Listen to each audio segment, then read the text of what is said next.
When you wish upon a star, makes no difference who you are. Anything your heart desires will come true. I'm bowed.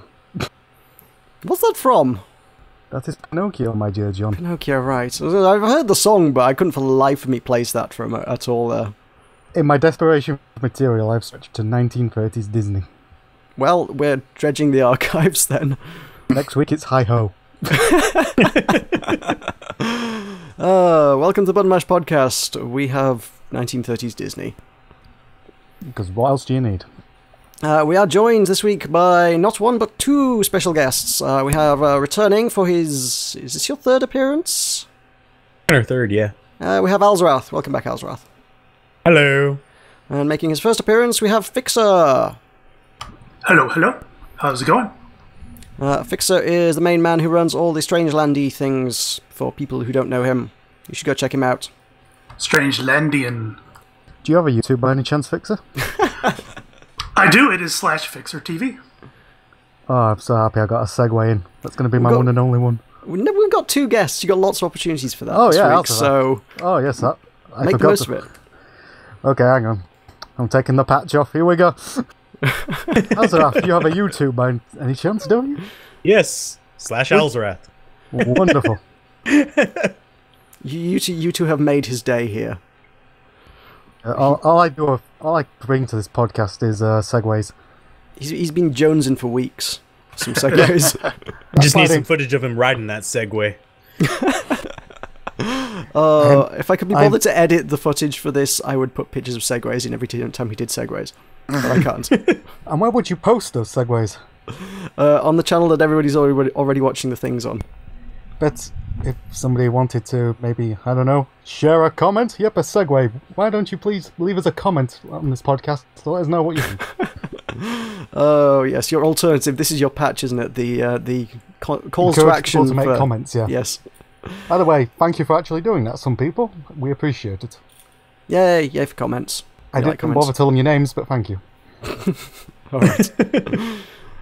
So, coming back as usual, we've got making their regular appearances. Michael, actually, you've been away for a bit, so he is returning to sing theme tunes for us. Where's my welcome back, damn it? Welcome back. Thank you. And Will is here, as always. Hello. He's part of the furniture. Sounds so enthusiastic to be here. Wait, is that what I'm sitting on? He's just sort of curled in a ball in the corner and Fixxxer is sat. You just inadvertently give him a lap dance. I'm an ottoman. Welcome to Button Mash Podcast. We're going to be talking about video games and video game accessories. First up is what we always do. We're going to talk about video gaming experiences for the past week. So let's point the finger at the newbie. Fixxxer, what you been playing, and tell us about it. Oh boy. I just started Life is Strange. Only episode 1, that is. I'm late to the party. But I haven't gotten too far. I've gotten to the dorm area. But I don't know. I guess I kind of like the music. The story's interesting, and the time control I really like. It's got more... I'm surprised by the applications. It does have more uses than I initially thought it would have. Yeah, I kind of thought like it was just to facilitate you know, sort of rewinding your choices and maybe taking back some of your decisions. But it's actually a major plot element. Mm-hmm. And then, kind of don't want to spoil too much, but I will say I very, very much like what they did with it at the end of episode 2. Because that's something I've been playing this week, so... Yeah. They kind of do something slightly different with it at the end, and it's like a really cool scene. At first I was like, oh, that's neat, and then you kind of start wandering around, and it's like, oh, actually, this is a really, really cool scene. It's really... it's fairly simple, but I just... I don't know how to describe it without giving anything away here. This is the problem with trying to discuss this game. Have you tried the medium of mime? That comes across well over a podcast format, yes. I will mime it to you. I'll bring it to you through the medium of interpretive dance. Or if you're looking for something a little simpler, go with Pictionary. All I know is, from Life is Strange, the thing that I learned most about myself is I'm really bad at decisions. There are no good decisions, to be fair. It's one of those games. It's any decision you make is probably gonna piss off someone. So it set me up for failure. Yeah. Well, it worked. I don't even think I needed its help. It's kind of. I was gonna say it's a bit like Discourse, but at the same time, I don't know. Discourse does have some decisions that can go well, but a lot of it's kind of like, oh, which bad thing would you like to happen? A lot of stuff in Life is Strange is that. It's trying to be grey in the moral choices. It's like, oh, you can do what appears to be a good thing, but it's going to hurt somebody, or you can be nice to that person, but it's going to have consequences down the line that are not as good. There's kind of a lot of that going on. So it's balancing trying to be nice to people with trying to do actually useful things in terms of plot and narrative, and trying to actually get a good ending without making everybody miserable, I think. It's kind of the way it goes. But yeah, I think a lot of people after episode 1 were very much of the opinion, where a lot of people were debating whether it was going to have any of the choices you make were going to have any significant consequences. Again, trying to avoid spoilers, but I will say episode 2, I think, probably would allay those concerns.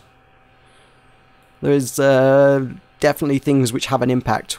It's you cannot take it back, which is quite it's destroying. Really, yeah. Nice bit of a ripple effect going on. It's the first time in the game where they actually take your powers away from you, and that's used for a very powerful effect as well. Yeah, suddenly it's like, right now you can't do this anymore.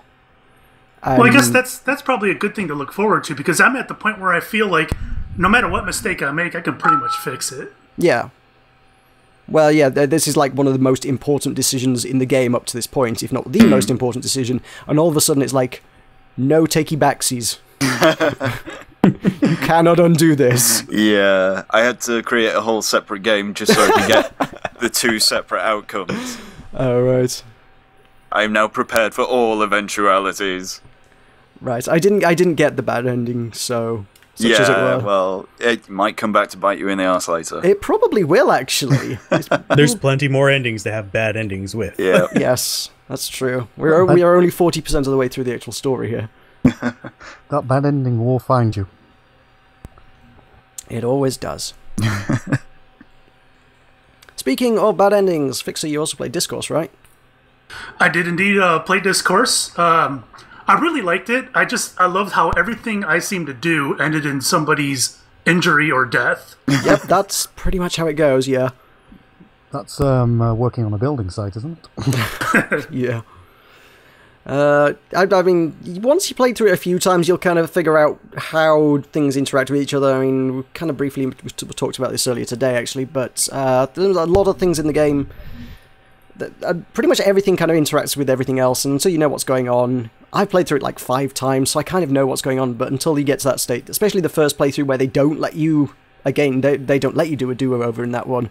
All your decisions kind of have some consequence there. But yeah, Discourse is nice in that once you play through it once, it's like, okay, now you can work on trying to get an outcome that you want. Yeah, and the next session I'm going to do with that, I'm going to aim to try to kill off my guys as soon as possible. and see if I can survive till the end. I don't know if Rita can die or not, but I want to make sure I get everybody killed off as soon as I can. I mean, I've not managed to get her killed, but I feel like you must be able to. It must happen. I feel like I kind of want to get to a situation where everybody does die, just for giggles, just to see how it ends. This is why I keep recommending you see a therapist, John. And I keep ignoring you. Yes.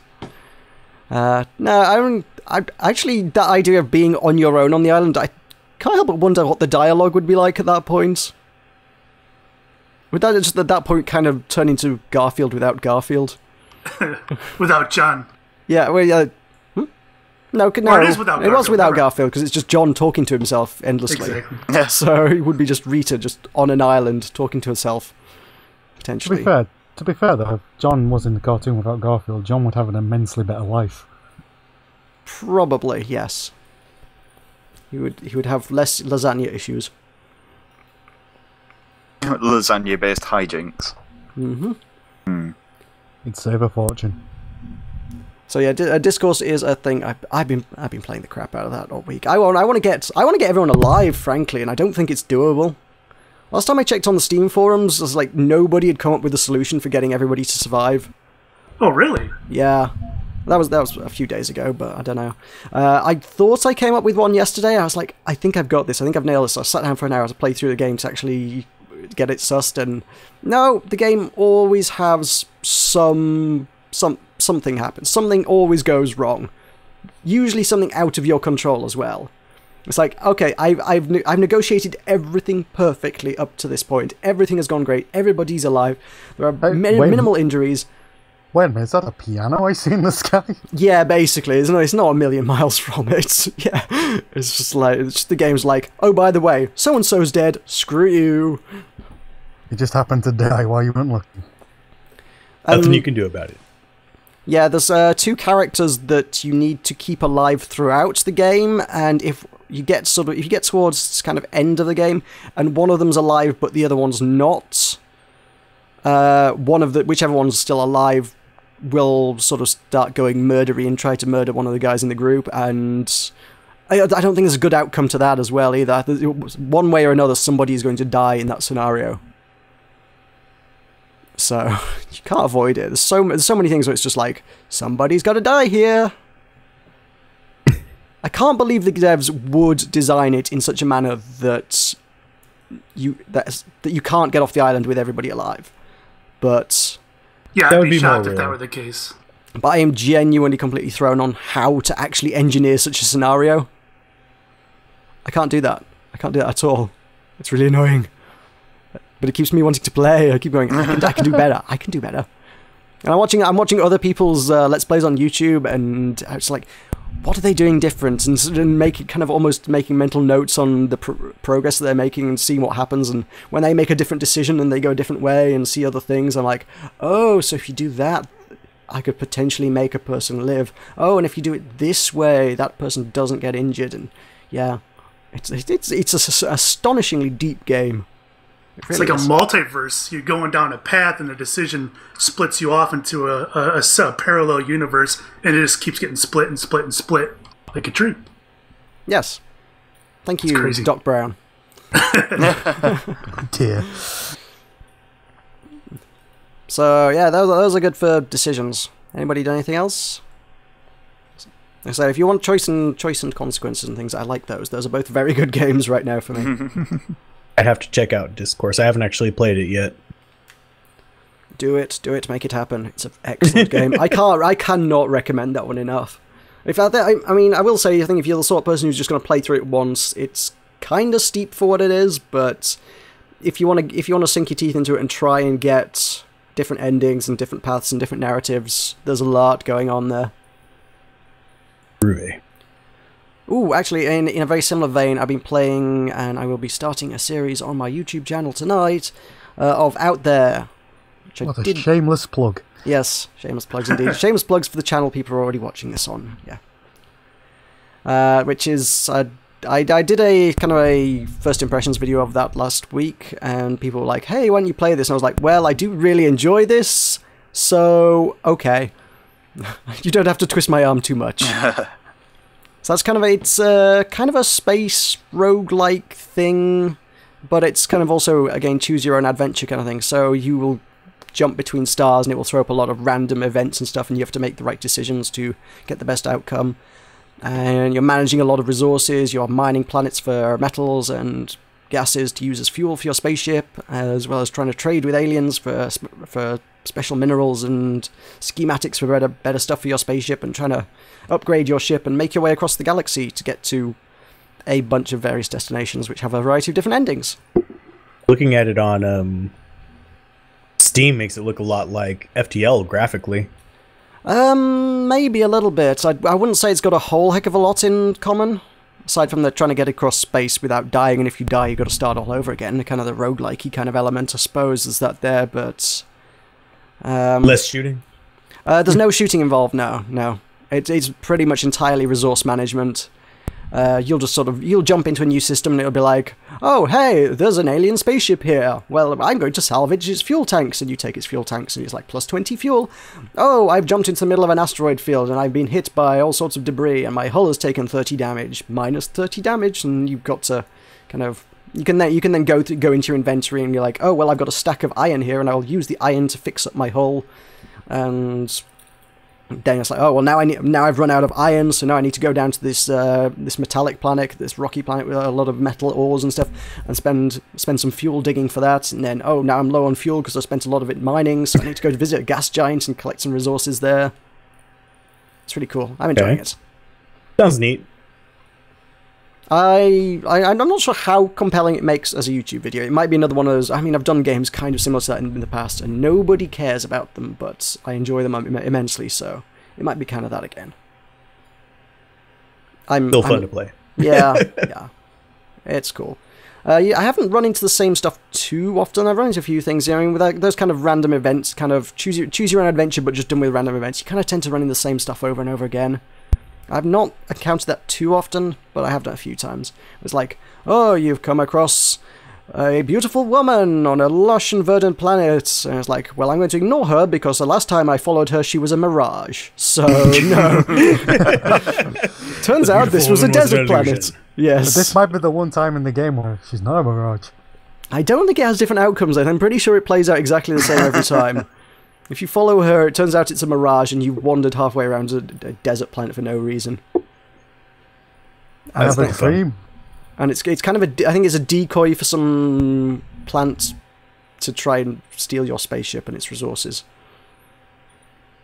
Because sci-fi, yo. So a plant grows and steals your spaceship, and you're like, no, and you have to burn a lot of fuel to escape from it. That's what happens with that one.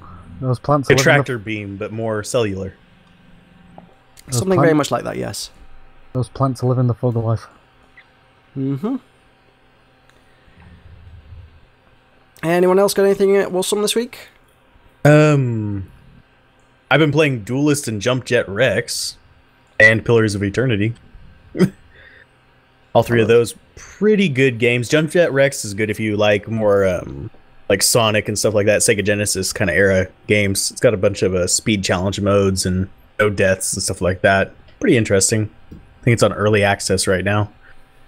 Yeah, Should be releasing next couple months. You did a first impressions of that, yeah, didn't you? Yes. Yeah, I did catch that. It kind of does it actually have kind of like a you compare it to the old school stuff? Does it kind of have that kind of progression where it's just a series of levels to work through, or I don't know? You can go through like that, where you only have 3 lives and go through all the levels like that. Right. If you make it through with just 3 lives, awesome. But there's also a challenge mode where you can't really lose, but you have to get a certain number of like achievement stars to progress forward. So it really depends on which one you want to go for there. And there's even a 2-player mode as well. Yeah, I mean, looking at it, I kind of got more that sort of the more modern kind of vibe where it's like, oh, each level has 3 stars, get the stars and do the next level, get the stars and do the next level, get the stars and do the next level. And it's just like, where's the story? Where's chasing down Dr. Eggman? Or Robotnik, or whatever the hell. That shows up later. There are bosses in it and stuff like that. I prefer going through on the what they call Rage Quit Rex mode, where you only have 3 lives. So going through and you have to face the bosses without dying and all that other stuff makes it a bit more challenging and more retro feeling. Yeah, I was going to say that sounds more like a kind of hardcore thing when they call it Rage Quit, though. Yeah. It's the same levels regardless, though. So. Well, I realised, but where's a happy medium? Where can I just sort of... I don't know. I like that. I like that sort of... If you're comparing it to Sonic, I like that kind of thing. I liked Freedom Planet because it was just a one long narrative, and yes, there were levels, but I don't know. It just kind of feels like a different kind of thing, and I don't... I appreciate the older style of things. I don't know. I'm weird. I like classic platformers. Newer platformers, not so much. There's very few that I really, really like. As far as the other ones, Duelist is still an alpha. It's a strategy game. Tactical TCG. And Pillars of Eternity, if you haven't heard of that, what rock have you been hiding under? I've heard a lot of people talking about it. I don't think I've really looked into it. It's very Baldur's Gate, Project isn't Eternity. it? Yeah. It's very Baldur's Gate. But it used to be called Project Eternity. It was like one of the biggest Kickstarter things, and it was all over the news. Oh, was that by Obsidian? Yes. Yes, okay, right. Yes, I remember that name, the old name. It's kind of like Baldur's Gate, but even just starting out, it comes across as a bit darker. It's kind of like comparing Diablo to, say, Path of Exile. Path of Exile is a little bit darker than, say, Diablo 2, whereas Pillars of Eternity is a little bit darker than Baldur's Gate. These are pretty much entirely things I'm not really familiar with, so it doesn't mean a lot to me. Basically, the first town you come to has a bunch of people hanging from a tree. Nice. So it doesn't hold punches back, so... Okay. If you're sensitive. Actually, I vaguely recall hearing someone discuss it. It rings a bell now. Isn't it like supposed to be really slow to get going? Yeah, most games like that are, though. So if you're going into a game like that expecting a real quick early rush, not going to get it. Yeah, it's more sort of 10 hours to get to the first town kind of slow, though. No, I got to the first town in an hour and a half. Oh, well, okay. Yeah. It keeps you engaged, but it's more like engagement, travel kind of thing. It works for some games. Like Alien Isolation, where you're building up the suspense of the alien for the first hour and a half, 2 hours. I guess. But, you don't want to lose your audience too quickly. I suppose I'm one to talk for games that don't move quickly, says the guy who's just spent, how many hours now? Am I up to? I'm up to 19 hours in City Skylines. I'm embarrassed for you. I'm doing a playthrough of that one myself, so... I was debating whether to do something like that, but at this point it's just like, I've sunk too much time into this town, and I'm not going to let this town go. I'm not going to start from scratch. I need to make this one bigger and bigger and bigger and bigger. And I'm only at about 13 hours in it, so... Why is it so compelling, and why can't I stop playing it? Because you're weak. Well, yeah, okay, I'll grant you that, but... It's addicting as hell. It's like SimCity's newer versions, except done right. Yeah, I mean, I discussed this briefly last week. I mean, there are elements of SimCity 2013 that I did really like that aren't in City Skylines, which is more so the kind of the modular buildings that they did, where you could just build something and then add bits onto it and make it bigger and bigger and bigger and bigger and bigger. And yes. I liked that. It's like, oh, well, we're lacking resources. There aren't enough fire engines to deal with all the fires. Well, you could go, instead of building more fire stations around the place, you take your one fire station and you just build more garages to house fire engines in and sort of plant more, expand that way. The fire engine standpoint, I have actually had an issue with fire engines in my city. I have 3 fire departments in this one little stretch of industrial, and for some reason, any fire that happens there, they refuse to put it out until the building has like completely burned down. Really? What? Yeah, I have 5 fire stations covering the entire rest of my city, which is like this huge thing just south of a highway, whereas the industrials thing is just a little stretch just north of the highway. Nothing else is up there. 3 fire stations just for like 1 block wide of, yeah. Sounds like Gangs of New York. I'm not familiar with that, so the reference is lost on me. Are they starting the fires too? I don't know. I'm beginning to think so. I'm beginning to think someone has something out for these industrial areas. I mean, I'm going to be getting rid of them eventually, but...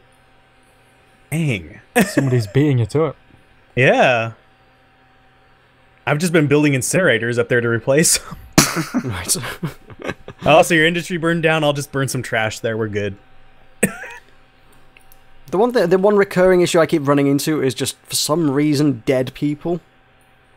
I cannot get rid of... It's a problem for everybody in life. I cannot get rid of dead people fast enough.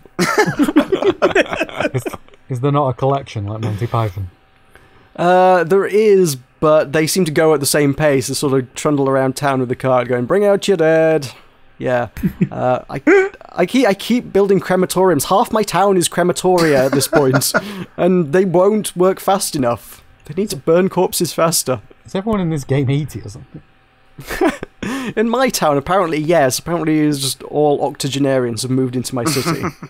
I've attracted that kind of demographic. I knew I shouldn't have built so many bingo halls. I don't know what's happened. It's not like I've got any kind of plague or anything. It's not like I've pumped sewage into the water supply or anything. That's not happened. It's not killing people that way. For some reason, it's just kind of gotten out of hand. The supply of dead people outstrips my ability to cope with them, apparently no matter how many crematoria I build. You can't burn them fast enough. I mean, at one point I was like, oh, I'll just build graveyards, but then it's like, but then they fill up, and then what now? I need to build more graveyards, and there's no room for graveyards, so... The thing that kind of disturbs me is that you empty graveyards. Yeah, that's going to be a grim task indeed. I would not want to be the guy who has to dig up the grave and haul it off to either a crematorium or another graveyard. It's a pretty grim task indeed, yes. Mm-hmm. As well as just emptying landfills as well. It's like, is that a thing that happens? I don't think people just go and just take trucks full of landfill to other places. Can't you just dump it in the sea or something? That is not an option, sadly. They also plow them over sometimes and build on top of that, but... Sorry? Some landfills, they'll actually put like layers of dirt and other stuff on top of it and not build like normal houses and stuff on it, but build other things on top of it. Oh, are you talking about what in City Skylines or in real life? No, in real life. Yeah, I was going. No, I'd heard of that. I was like, I wasn't offered that option in City Skylines. I wouldn't be surprised if that comes in as like a mod or something like that in the future, though. That would be a pretty cool mod. Yeah, that would actually be really good. Just to reclaim the space once the landfill's full. Oh well, pave it over now. And you just kind of end up with an area of city that's still usable, but has, like, really high ground pollution. I wish there was a way to go green with dealing with trash, too, though. Because even the incinerators provide a lot of pollution. So, yeah, but ultimately, a lot of the pollution doesn't really seem to have a whole lot of consequence in this, though. Only if you have it next to residential will it actually cause a problem, I think. Oh yeah, it causes health issues if people live too close to it, but that's trivial. I don't know, with it, in SimCity, I just seem to recall pollution management being a much bigger issue. Yeah, I do wish they had like the effect of wind. That was the thing, like, yeah, certainly. Like if you were to put it in a high wind area, it would travel further, would make sense to me in City Skylines, but... You always had to put these... Yes, in SimCity you had to put the chimneys specifically downwind of the city. Otherwise, it just made a mess of everything. Remember that. Also, I mean, short of the flow of the water, the pollution into the sea doesn't really seem to do much other than just look gross. I'm trying to clean it up on mine. I just see like this purple like wall of just nasty down there. Well, the water treatment plants do a pretty good job of it. That removes 85% of it. I just got on there with those. I just got started doing water treatment plants. The water treatment plants cost probably about the same to run, and they filter out most of the pollution, and they have a higher capacity than the pumps, so it's just like, I'll just use these. Doesn't seem terribly balanced, to be entirely fair, but... Well, same thing goes for the advanced wind turbines, too. Really?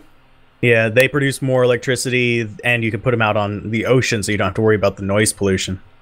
And I got that. Yeah, I got those, but I chose not to use them because I couldn't find anywhere on the water in my level that actually had a high wind power. You can put them on land too, and they provide more electricity. You couldn't. No, you can't put those on land, can you? Yeah, you can.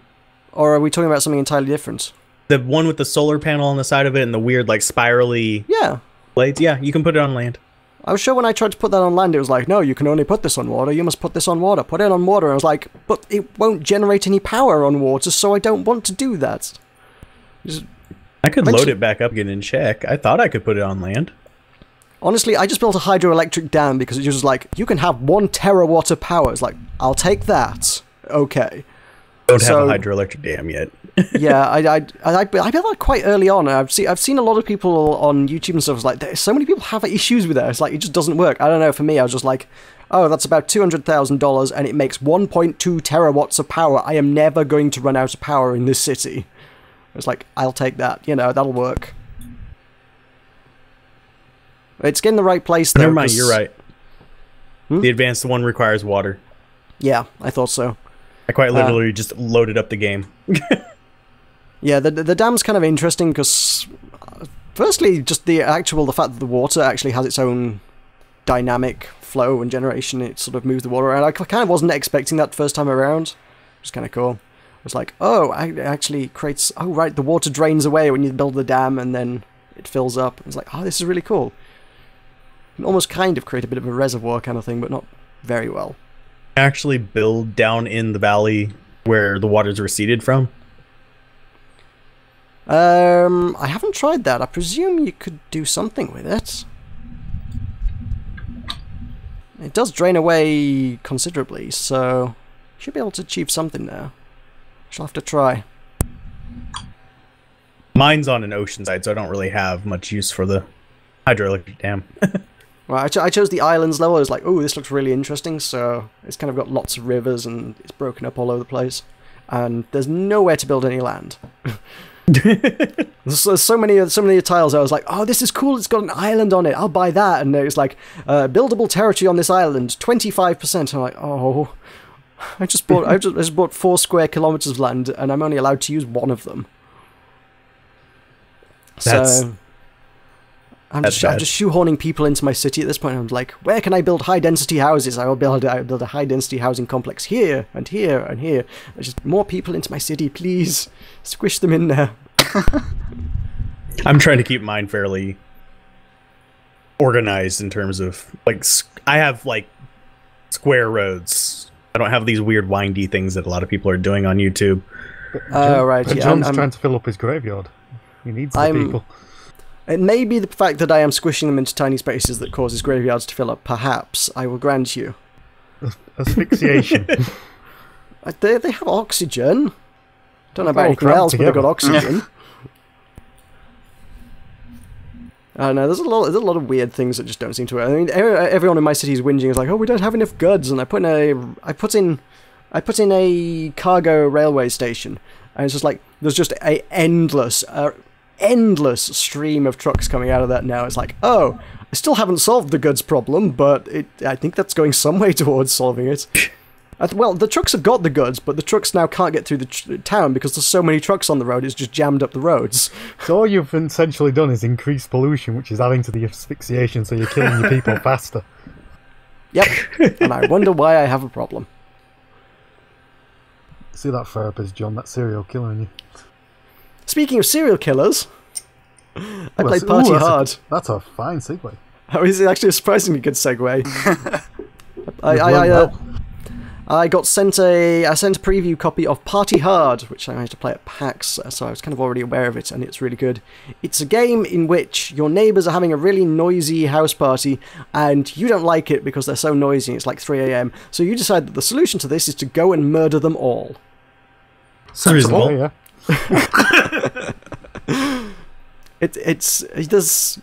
It's mostly just kind of a stealth kind of thing. It's you kind of have to murder people and not get caught, so you're just sneaking around the house, stabbing people, or setting up elaborate traps to try and crush people, or explode people, or electrocute people. And when the police come and to investigate the fact that somebody's found a body somewhere in the house, you just go to the dance floor and have a bit of a dance. The game has a dance button. This is how murder works in real life. It's a murder simulator with a dance button. Yeah, it's a murder simulator. World of Warcraft. Yeah, basically. So yeah, you attract less suspicion if you're having a dance. I'll remember that in the future when I commit a crime. So next time the police are like, who did this? Who murdered this person? If you're just dancing, they won't suspect a thing. In fact, if Party Hard is anything to go by, the actual likelihood is they'll probably arrest the entirely wrong person. But he's got blood on his hands and he's holding the knife. Yeah, but he's doing the Macarena. It can't be him. The press build that they had sent for the preview thing, it didn't have too much in the way of actual interaction. I mean, the final thing is supposed to have all sorts of procedural generation and different things in different places and lots of, I don't know, elaborate and unique stuff with each playthrough. This one was kind of very much the same thing each time. The only thing it had going for it was a water slide, which I had endless fun with. It was basically you stab someone and then you can escape on the water slide, so you can be on the other side of the room when the police arrive.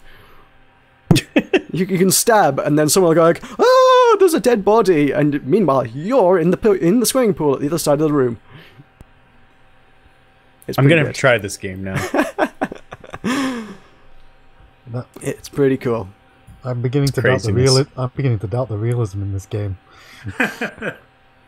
I've seen footage from it, but I haven't actually put my hands on it. There is a kind of a game jam version that's out there that's been doing the rounds for a while now, I think, and it was Tiny Build picked it up recently, and they're like promoting it for them now. So I found that in my inbox earlier, and they're like, "Hey, would you like to play Party Hard?" And I was like, "Yes, I would. I know about this game. This game is about murdering people at a party.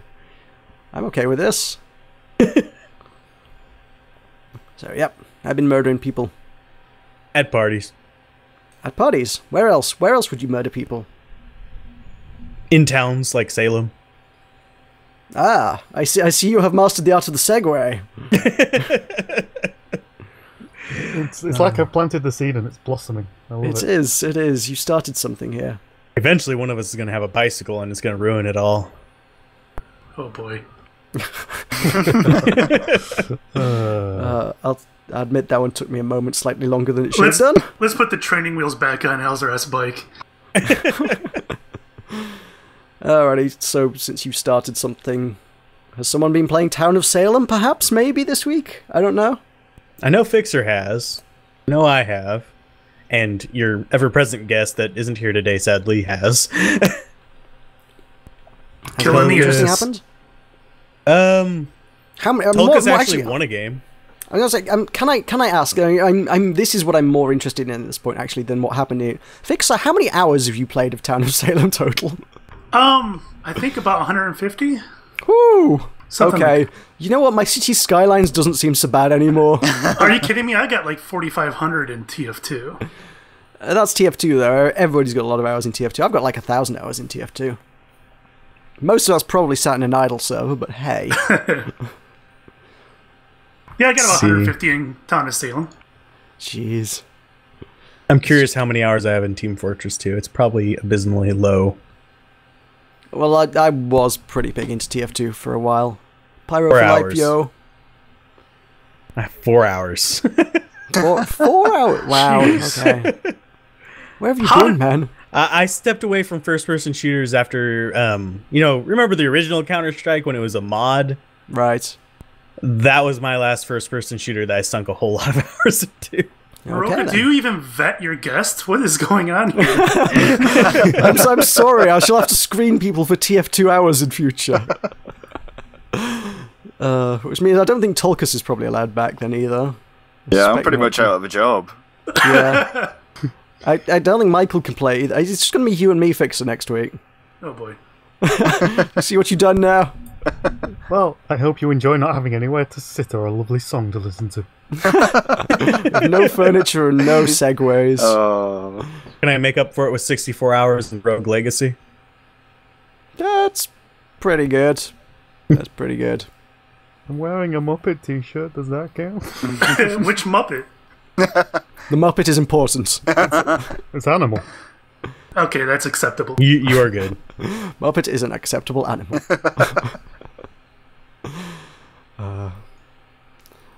So go on, Town of Salem then. Enlighten us. How are you still playing that? I don't think it's that good, but okay. It's more the kind of like community and strategy around it, I think. It's about the lying. It is completely about lying.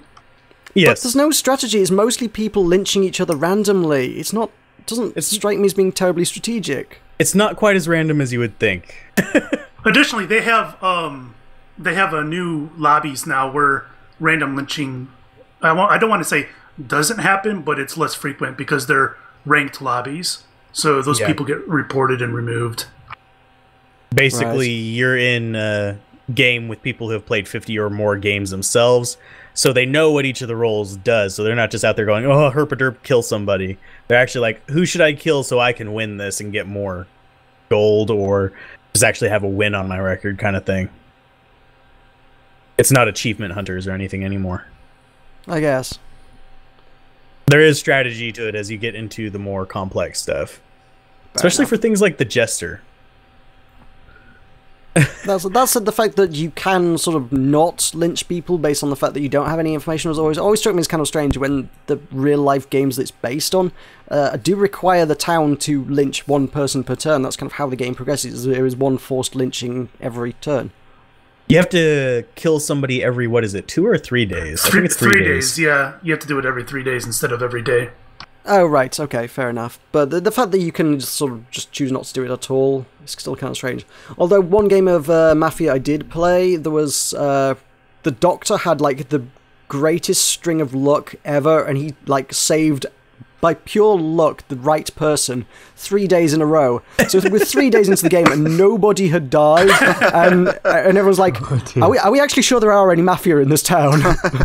It's like, why are we supposed to be lynching people again? Nobody's died yet.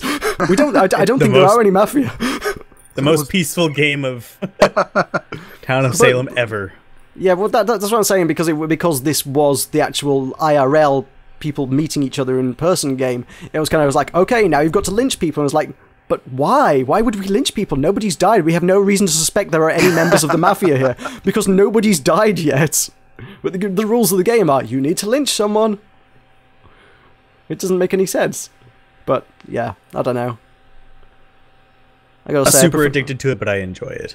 I prefer my meat space version of it, even if it does have strange quirks like that. But honestly, when you're playing with... This was like 10, 12 people. The odds of the Doctor accidentally guessing the right person that was going to be murdered 3 turns in a row, the odds of that are astronomical. Because even he was really surprised. I mean, it was later revealed that he was the Doctor, but halfway through the match he was like... Isn't there just a chance that maybe the Doctor guessed the right person 3 times in a row? And we're like, no, there probably isn't.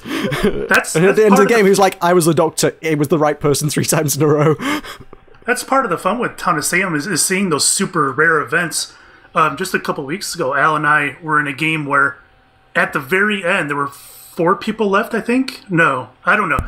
But there were 2 witches. And if you don't know what a witch does, a witch can control... anybody on the map and have them do their skill or their job onto anybody else in the map. So they can control a doctor to heal the witch, or they can control a serial killer to kill somebody else. And these powers are not able to be overridden. They happen. And near the end of the game, there were 2 witches. One witch got the serial killer to kill the other witch, and the other witch got the godfather to kill the original witch. And they didn't know each other were witches. No one knew who was or anything. Right. But it's, you have to think, that's got to be astronomical too, for the 2 witches to have each other killed like that. I guess. Whose side is the witch on? Is the witch on the towns or neutral? Is evil. Kind of neutral evil. They win with the serial killer or the godfather. I'll say it hasn't been broken down quite yet into Dungeons and Dragons alignments, has it? It's lawful neutral. No, there are categories like that, but when it comes to winning the game, they win with bad guys. Long story short. Okay. They don't win with the town at all. No. So it was just pure bad fortune that they killed each other because they weren't really working against each other. Right. Right, okay.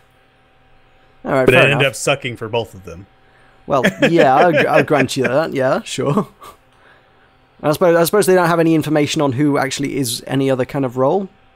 And the witches wouldn't. Unless someone else reveals it, yeah. If you control, let's say I controlled Alzorath and he's a serial killer, and I pointed at Meroka. If Meroka comes up dead the next day, you kind of have a very good possibility that Alzorath is the serial killer, unless a coincidence just happened, Yeah. So the next day you control Alzorath and point to somebody else, and if it happens a second time, then you got yourself a serial killer, and you're going around killing people, and your hands are completely clean. Fair enough, okay. It's too complex for my liking, that one, to be honest, I think. Just the fact that there are so many different roles doing so many different things. I think that's a little bit of what I don't like about it. It can get that way in custom, especially. In classic and ranked, though, it's not quite as bad because they're fairly limited. But it's still more complex than Mafia or Werewolf. Yeah, by far. I don't know. The expansion in Werewolf has got a lot of characters in it. Oh, are you talking about the Max Temkin one? Yeah. Max Temkin, I think, made up a lot of those rules himself, to be fair. Right. No. And a lot of them are kind of neutral kind of things. I mean, like the town drunk, for instance, is just a silly one. It's just like that character if he wants to speak, he has to take a drink, and he's only allowed to speak slurring his speech. He's the most integral character in the whole game.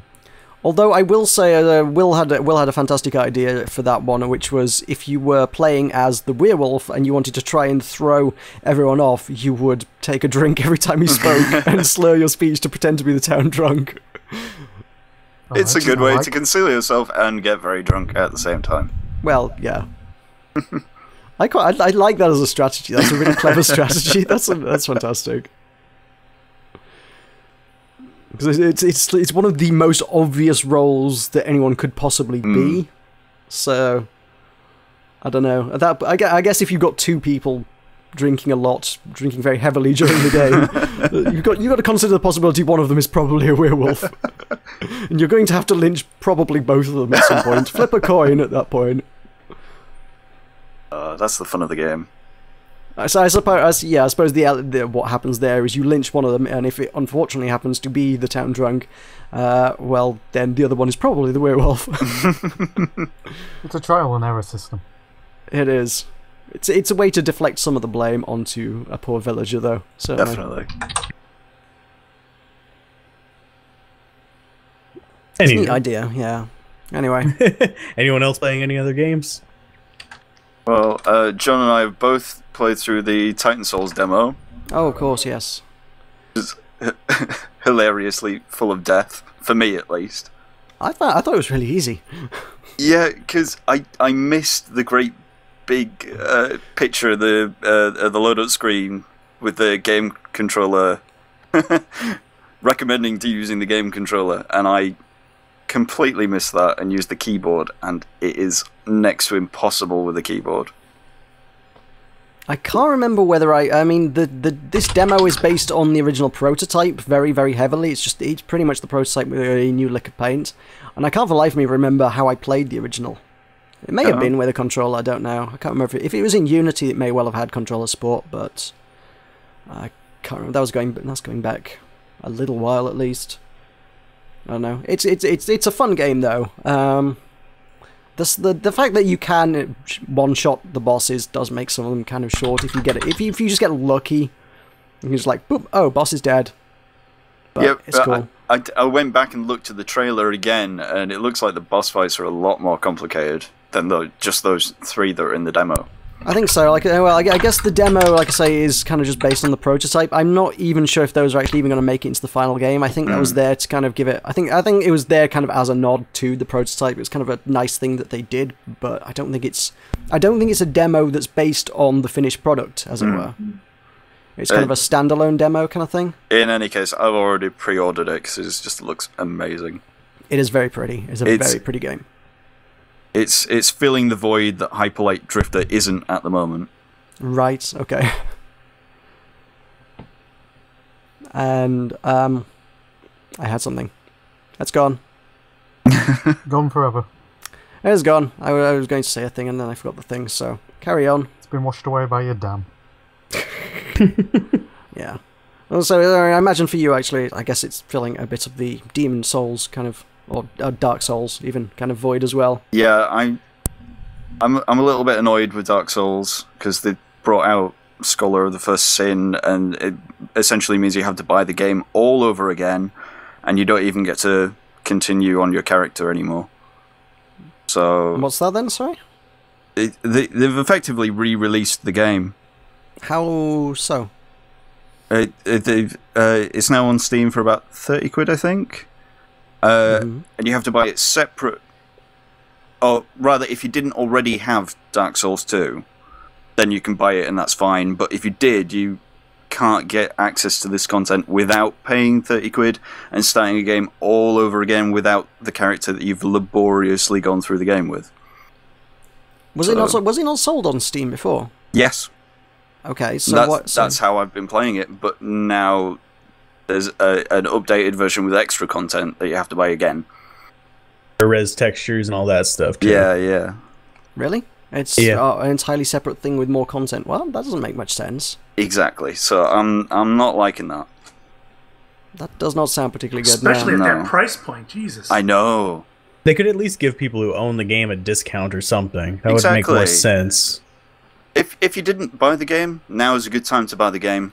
But So yeah, there are 2 separate versions on Steam now. I think Yes. it's just one version now. Okay. Oh no, there's Dark Souls 2, £30, and Dark Souls 2 Scholar of the First What's It for 2. Yeah. So they're both separate things to buy. You can't buy Scholar of the First Sin separately. Is it as much gameplay again? Is it basically like is it like kind of like the GTA style where it's like a standalone expansion that's damn near as big as the full thing anyway? I think it's the full thing with all the expansions in it. It's essentially and- just an updated version of the So original what- game. Oh, so Yeah. it's like Game of the Year edition. Kind of. Well then, Wait, what am I missing? I'm looking at an upgrade Scholar of the First Sin. yeah. Buy this if you own Dark Souls 2 on Steam for special upgrade price. Oh. For £20 you can get the upgrade. Yeah, I'm still Uh-oh. not paying. I'm still not paying £20 for that. What do you get in there? Sorry, what does it add to it then? I believe there are extra quests in it, and Enemy positions change. mm, It's supposed to be harder than the original Dark Souls 2. But see, that's the price of City Skylines right there. Yeah. Yeah, it's actually, well, yeah. Compared to the £30 City Skylines, a bit cheaper than that, but hey. They've Oh, changed the price on depends- Scholar of the First Sin. I guess it depends how much you get out of it, really. but I mean, if you're the sort of person who is going to sink hours and hours and hours and hours and hours into playing through it again, it's probably worth it, I'd have thought, surely. but the point is that I can't take my character over to it. Right. Does Yeah. is it like an entirely different character system, or... No. No. It just exactly means is the you dealio? have. It just means you have to start the game from nothing. Surely there's some way, someone has done something with the files that lets you, like, import your character. Just find your character files and move it to the new game. Not that I'm aware of yet, but I've already sunk 200 plus hours into this game, and I can't be bothered starting from nothing again. Right, yeah, fair enough. That's understandable, I suppose. Because it would very much surprise me that if nobody had found any way to import an old character into the new game when it's, pretty much the same game. Yeah. There must be like a character file somewhere on your computer that you can just copy paste into the new game. Surely to God. I'm not too up to date on those kind of techniques. What, copying and pasting? Yeah. You're not up to date with your I copy don't know and where pasting skills. to put shit. I don't know. Well, that's why whoever does it should probably have written out some instructions or done a YouTube video or something. It will usually be some manner of tutorial to say, hey, this is how you do the things. I don't know. I may check, but I'm still miffed. And failing that, there will be a Steam sale. It will be less than £20. Give it a few months. You'll be able to pick it up for £10, if not £5. What's really striking me as weird about this is I was looking at it a few days ago, and the base price for it was less than what it is now. It was, in US dollars, it was $39.99 before for just buying Scholar of Sin, and it didn't have this upgrade option. And now it's $50 US dollars and $20 for the upgrade. Oh, really? Yeah. What? It's $20 for the upgrade, but £20 for the upgrade as well. Wait, I'm looking at it. It says Well done. $30 for the upgrade. I was going to say, well done on the currency conversion there. Well, mine's got a 33% discount on it. That's 20. Huh? Okay, there's no discount on mine. Yeah, mine either. How strange. Well, I own the first game and all the DLC already. Oh, right. Oh, buy this if you own Dark Souls for a special upgrade. Actually, no. Do you have... I don't know, I'm wondering if... Will, you've got it open. Does it say £20 for you? I've actually got a 40% discount.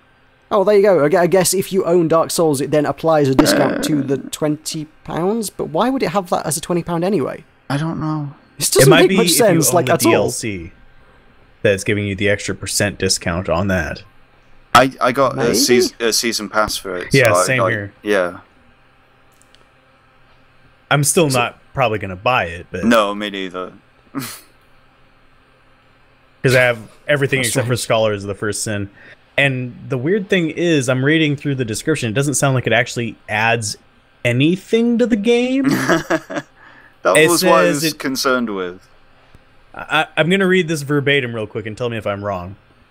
Gamers are in for a big surprise in Dark Souls 2, Scholars of the First Sin. An unforgettable journey awaits you in the breathtaking world where there is each dark corner and expected encounter, blah, blah, blah, blah, blah. Go beyond what you thought was possible and discover the incredible challenge and intense emotional reward. Whether you've previously played Dark Souls 2 or are new to the award-winning franchise, you are in for an extremely different experience with this exclusive director's cut version of the game. Doesn't talk about adding anything new. Doesn't really give you a lot to work with, no. It just says the only it says a lot about a different experience, but that's about it. Yeah, you basically have enemy placement has been changed, is on the list. Safe zones are no longer there. Like whenever you could fight I think they're the big knights in the, reading their names all of a sudden. But there's places you could hide and you'd be able to hit them and they wouldn't be able to hit you because their pathing would cut off. It's probably changed for that one. New invader. And you can have 6 players in multiplayer rather than just 4. Is that worth $20 or $30? No. I suspect probably not, no. I think it's a cash grab. It may well be. But hey, these are the guys who just did Bloodborne. Are they not sort of rolling around in Scrooge McDuck piles of money off that one? I wouldn't mind trying Bloodborne. No, me neither, absolutely. I need it to come to PC. Yeah, me too. I'm not shelling out $400 for a system and a game. I'm half tempted.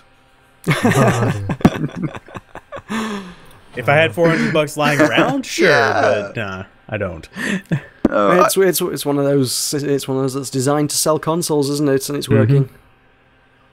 I mean, with Dark Souls 2, I think, you know, since I did buy the season pass, I feel I'm entitled to this content. I don't. Those entitled gamers. Yes, I would too. Yeah. I've spent what, like $80 on Dark Souls 2 stuff if you count the season pass. Yeah.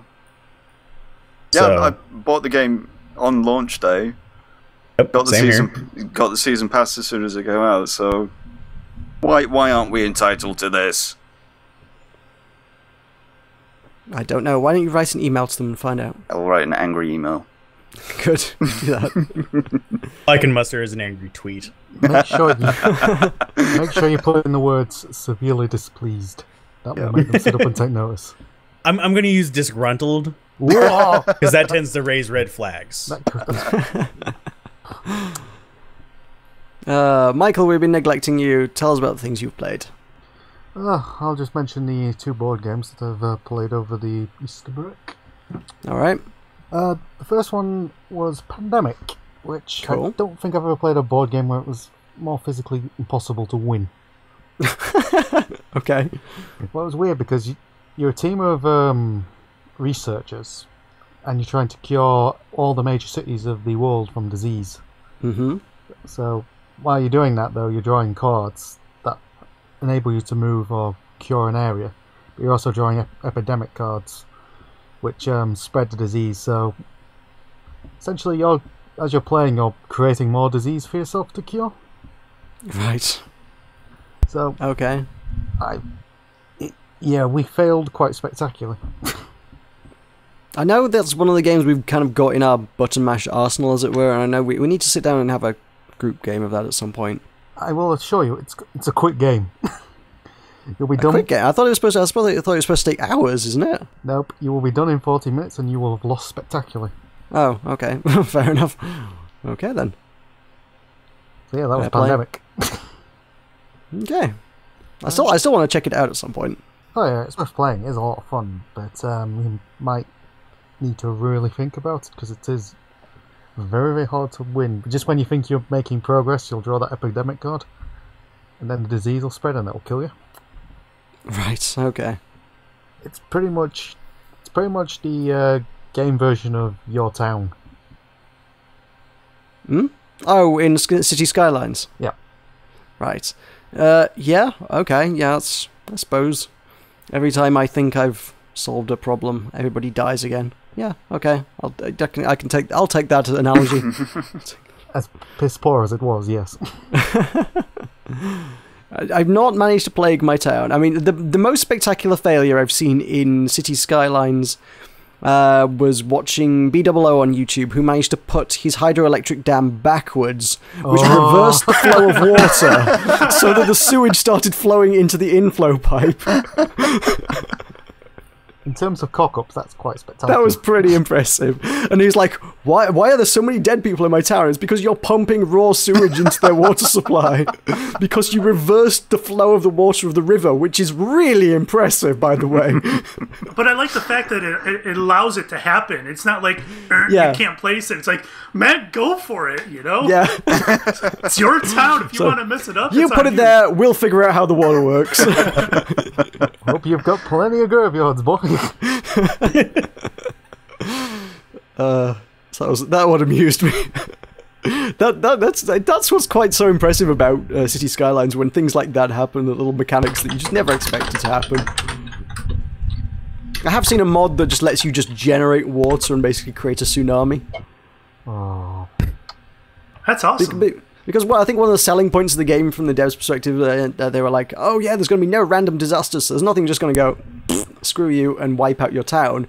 So, I don't know, some people I guess like the ability to do that at will, so they're kind of modding it back in.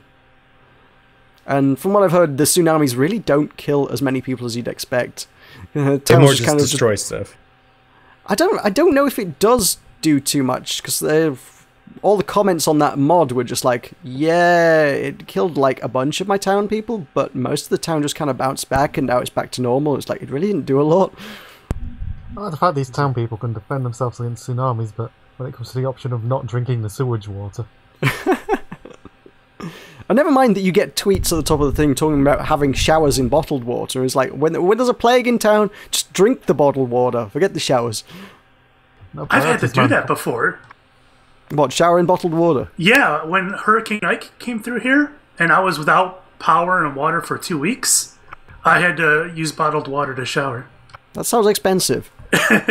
It's not exactly pleasant, holding a bottle over your head while you're trying to clean yourself. It's pretty weird, but yeah, I wouldn't recommend it.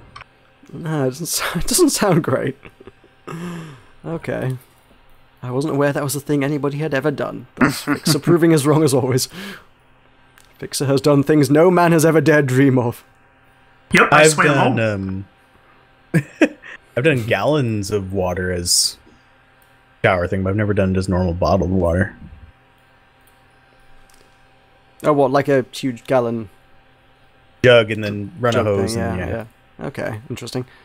Is this the shower time portion of the show? This is the Button Mash shower segment. Michael, tell us, how do you have a shower? I actually had a bath earlier today. Excellent. I know you did the ice bucket challenge, so that was an interesting shower. Yeah, the one that I filmed with no sound. The one that you filmed with no sound and then challenged me to do it and I didn't do it. Yay! That's because you hate humanity. I do hate humanity. That's why I build cities where people die. And murder them at their house parties. Well, you can't really say fairer than that. Go on. Arkham Horror, that's the thing you did, right? Yep. Tell us that one. It's kind of similar to the one that I described 2 weeks ago now, the Haunted House one. Remind me? It's you're a team of explorers trying to stop gates from opening and monsters coming to unleash. It's a tad slow, I tend to find, because one of our teammates went into the gates of Karash and then he went into another world. And then while he was in the other world, about 5 gates opened up because he was doing supernatural things in there. Again, it's one of those games where it's going to be quite hard for you to win. Right. Amazingly, we won though. I'll say both of these are kind of ones that if you go into any kind of board game shop, there's like loads of them, and then tons and tons and tons of expansion packs for it as well. So they're clearly both like crazy popular ones. I will give the advisement to people: you probably are not going to need the expansion pack on this. All right. There's quite a lot of options in gameplay to go through, because basically it can be one of 12 characters, which is good, and you've got different attributes. Right. A lot of it is dice rolling. One of the main mechanics of the game is you can't. If you roll lower than a 4, you've essentially lost. What? Okay. So yeah, you've got to roll 5s and 6s basically. Time to break out the weighted dice. Yeah, if you've got them. But it's yeah, basically you've got attribute stats, and your attribute stats determine how many dice you roll, and obviously the less dice you roll, the more likely you are to fail the feat that you're attempting. Yeah. So yeah, we ended up fighting a monster where we had to get 36s within 4 rolls. Sorry, what now? Well, we got the final monster at the end, and when you're fighting the final monster, you've got to do a specific dice roll depending on what your attributes are. So for us to win, we had to get 36s because we were cursed, so anything under a 6 doesn't count. Sorry, you had to get 36 or 36s? 36s within 4 turns. Oh, within 4 turns. I thought you said within 4 rolls, and I was like, if you're only rolling 4 dice, how are you supposed to roll 36s? Okay, right. It's like, yes, I can see how you lost the game there, if that's the case. I can see how that might have happened. When you physically, fundamentally can't win. Yeah. So, yeah, it's a hard game. I'm probably not explaining the game particularly brilliantly, but... Right. I mean, Arkham Horror that's Lovecraftian, isn't it? Yeah? Yeah, Cthulhu, that kind of thing. Cool. I think he's one of the monsters that you can play against. That comes through the portals. How does one defeat Cthulhu? That's not possible. Well, you don't. Assuming you've got to roll an 8. On a 6-sided die. Yeah. Very much. Sweet. Cool. Alrighty. Anyone got anything else to add? Not really that I can think of. I just got my Killing Floor 2 key. Oh, sweet. I need to ask them for one, too. I can't say I entirely enjoyed what I played at the first one, and yet everyone's like gives it such... It's got such positive press and reviews, and, you know, every word of mouth, it's just like, oh my god, this game's so good, and I'm like, I did play some of it, I didn't get that. I really didn't. I'd rather play Left 4 Dead 2. Oh yeah, Left 4 Dead seemed a bit more accessible, I think. Killing Floor just didn't. I don't know. So, yay. Well, hopefully improvements in the second installation. Well, yeah, I will be intrigued to see what's changed. Like I say, everyone's going on and on about it, so we shall have to check it out. Or have a look, at least. You shall have to come back on the podcast and tell us how it is, Fixxxer. I will do. Sweet. Alrighty, well, I guess we'll take a break here then, and then we'll come back and we'll talk about gaming news from the past week. No, we won't. Well, we won't insofar as there's very, very, very little of it, but we got something. It's not nothing, it's just something. And then we'll do the upcoming gaming releases for the coming week. We'll be back after this message from our sponsors. Bottom Mash Podcast is back. Welcome back to Bud and Mash Podcast. We're going to talk about some video game news now. And now video game news and gossip. No gossip. No gossip this week. No news. Yeah, okay, well, I'll grant you that. It's pretty quiet on most fronts. Yeah, it's the usual. I mean, a lot of the gaming news cycle is just, hey, somebody's announced some DLC. Hey, somebody's announced a trailer. I do try to find things that are slightly interesting.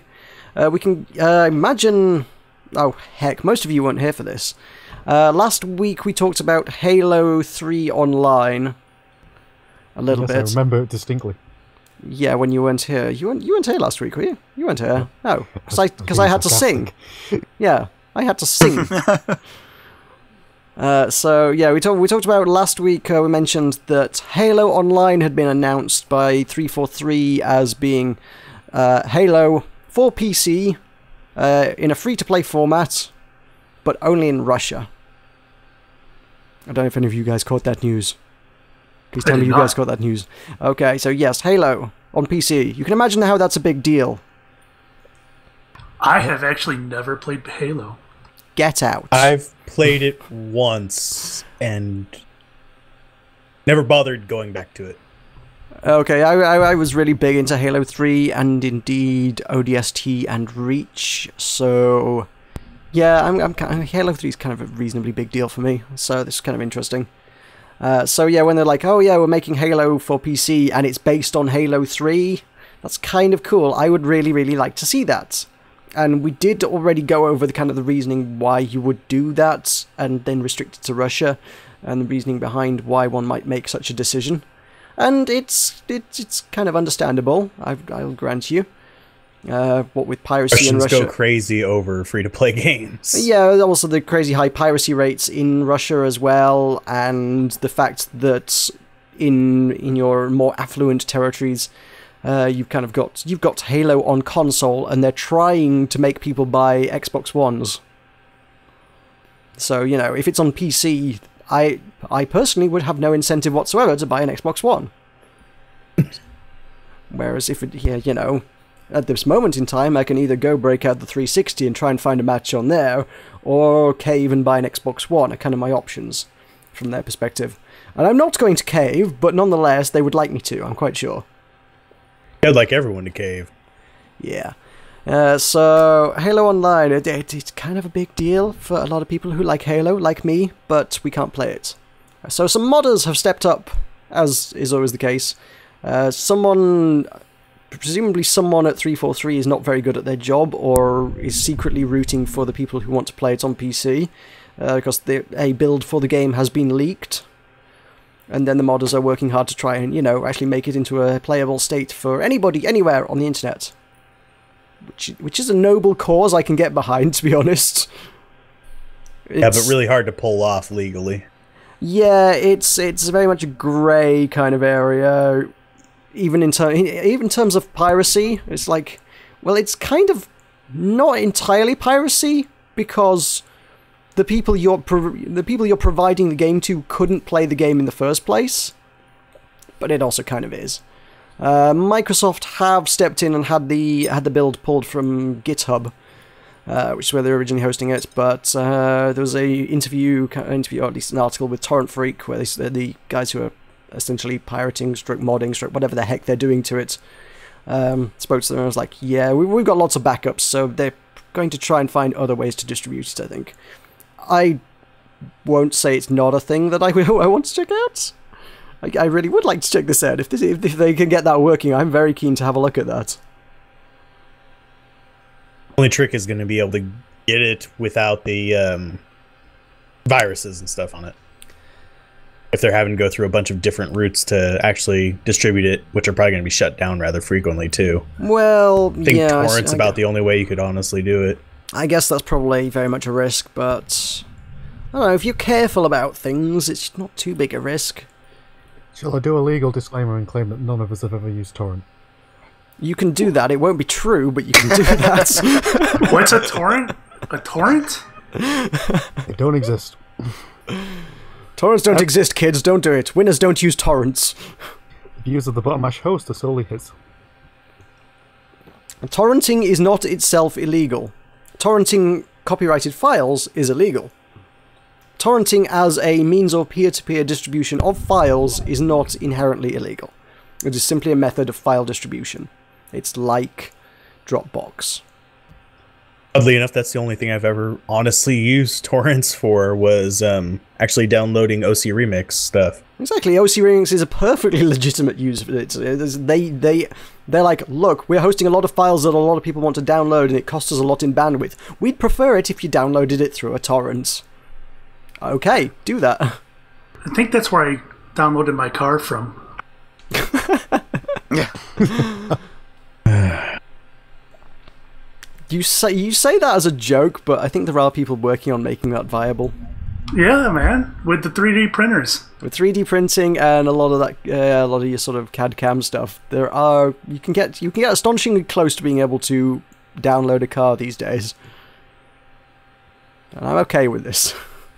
Absolutely. Yeah, but 3D printing in metal is a little bit not as simple as 3D printing in like plastic.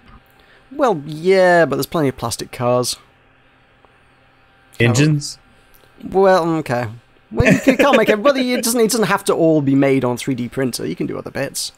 I think we might have gone slightly off topic here. Meh, it doesn't matter. I wouldn't mind buying a printable body for a car and then spending like, say, $1,000 or $2,000 on an engine.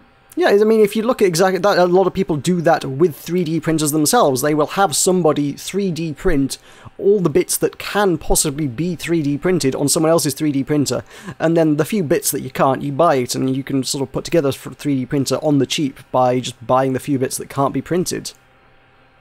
It's a perfectly viable way to do it, in a way a lot of people do actually get a 3D printer in the first place. So this very similar principle could apply to damn near anything else that has 3D printable parts. I wonder what the biggest 3D printer is. You can get some that build houses. I've seen them. I was going to bring that one up. Yes, in China they've got mechanics for just mass producing houses. Essentially, yeah, they will 3D print using, I guess it must be some sort of concrete or concrete type substance. It's pretty incredible. Yeah, it's got huge machines with a big nozzle that just squirt concrete in layers and build up a house that way. The company I work for just bought a 3D printing company, and I'm interested to see if I can get my grubby mitts on any stuff, any goodies. Sweet. There is a company just down the road from me that lets you use their 3D printer. It's open to the public every Saturday, so I've printed up a few bits. I have seen plans that someone to bring the topic right back onto topic, actually. I saw someone on Thingiverse, which is a website for hosting lots of stuff like that. There are plans for building the entire Master Chief helmet on a 3D printer. Wow. But it's in like 22 parts, and each part takes like 7 hours to print. It's like, that's going to be there for a long time making that. Oh well. Just do one part a week. You've got it done in a few months. I just have to hog the machine every weekend for the next half a year, pretty much. Yeah. You can do it. I have faith in you. I'm sure they won't object in the slightest. But yeah, 3D printing is awesome, and it is becoming more affordable. It's the style of stuff they did. Yeah, I don't know if you ever saw the 3D printed World of Warcraft character models they were selling a while back. They probably still are selling. That's kind of done in a different method, and I really want that to become a bit more widespread. Just because it allows you to do more intricate models. And I would really like to do, like, other character models from games. If you could go into the game files and just pull them out, like, I could just print that and make that a thing. For me personally, Spiral Knights would be a good one as well, but it's like, oh, yeah, I can just 3D print my Spiral Knights character. I would love to be able to do that. I don't think it's ever going to happen, but a man can dream. A man can dream. I don't think it's going to happen in the near future, at least. Well, to be fair, I think a lot of the issue with your 3D printing is just patents. The reason it's not widely available is because the technology is so expensive, because people have patents on them. The reason your standard sort of plastic extrusion one has dropped in price is because the patent ran out on it, so that people can actually make it at an affordable price now. So you now get these household 3D printers that people can afford and have in their house. Whereas for the last 25 years or so, whilst the patent's been active on it, it's cost people tens of thousands to be able to make it, because they need to get the license off the actual patent holder. That's mostly what is holding back access to these kind of technologies. It's only just starting to actually become widespread because the patents are running out. It's an interesting topic. It's one I'm kind of interested in. It's not remotely related to video games, but I've tried to keep it tenuously connected, but still. From grabbing Halo 3 online from Russia to 3D printing. You made a nice jump it's there. Interesting. It's fine. Oh well, yeah, so I, for one, am going to definitely keep an eye out for Halo 3 online if such a thing becomes available. Absolutely. Because it's not like Microsoft and 343 had any intention of letting it become available to me. So, hey, it's not like they're losing any money by my checking out halo_setup-ru.exe. Oh well.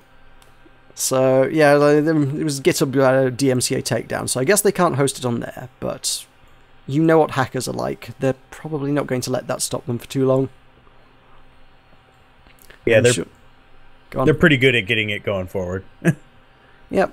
So there you go. That's probably the only noteworthy news I spotted in the week. Does anybody have anything to add? Otherwise, this half of the show is going to be very short. We'd have to venture into the realm of gossip, like the new Deus Ex game. I have no idea what you're even talking about there. Oh, so. There's a recent leak of stuff from Deus Ex, Mankind Divided. Yeah. Okay.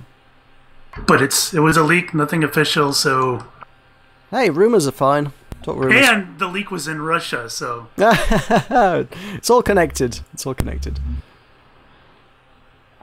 I didn't even realize they had any kind of designs whatsoever on doing anymore. I didn't think the last Deus Ex was particularly well received, was it?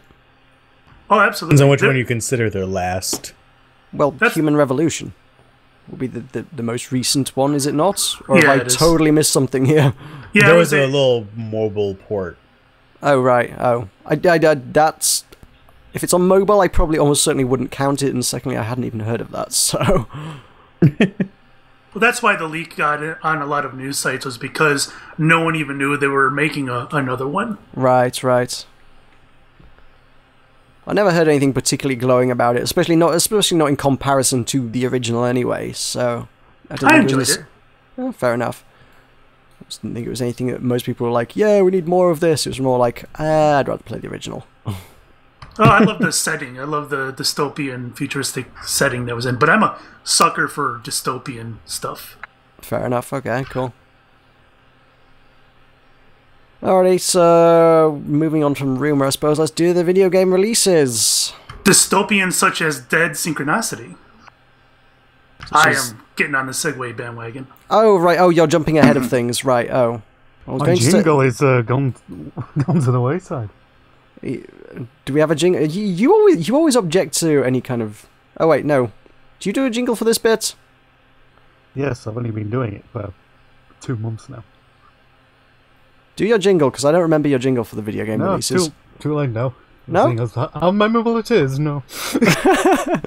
Jingle away! Alright, well, okay, let's do the giant bomb list, which is kind of where we normally start. Week beginning April 5th, which actually, because we're recording the podcast late this week, because we're terrible people. 2 days behind. Yeah, we're 2 days behind. Some of these games are already out. Actually, I tell a lie. The week begins April 5th, but the actual release dates on here begin April 7th, so we're not actually behind. For some reason, we're apparently right on time. Right on time, yeah. Continuity. Excellent. We start off with, for the 3DS, we have Etrian Mystery Dungeon, which is a crossover between Etrian Odyssey and Mystery Dungeon. Uh-huh. Which is, I'm not particularly familiar with either of them. Anyone? I haven't heard anything about it yet, so it's kind of like one of those... It looks like a... I'm not entirely honestly sure. Just looking at the pictures, it's like some kind of weird cross between a tactics game and... I don't know what... There's bread and stuff lying all over on the floor. Yeah, so. There's not much to go on. I mean, I'd always heard... I presume it's in the same kind of line as like the Pokemon Mystery Dungeons, but I'd always heard that described as Pokemon roguelike, which, to be fair, actually sounds pretty good. But sounds right. Yeah, I don't know. I've not played any of them, so I'm not rightly sure. It does look kind of strange. I guess if you're the kind of person who likes mystery dungeons, well, there is more of it, I suppose.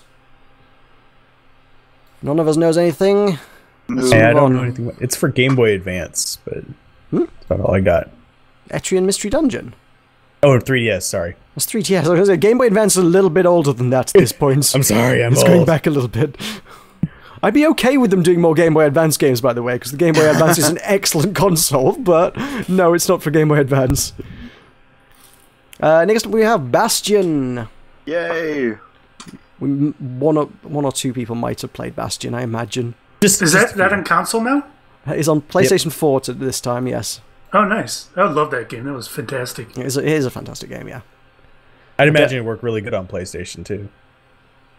Possibly. I never played it on console, so I don't know. I can't imagine it would work badly. But yeah, if you don't know what Bastion is, you've been living under a rock. What the hell is wrong with you? Go play Bastion. This is pretty much what we've got on that one, I think. Agreed. Monster Bag for the Vita. What the hell is this? Puzzle platformer. Well, thank you for that. I don't know.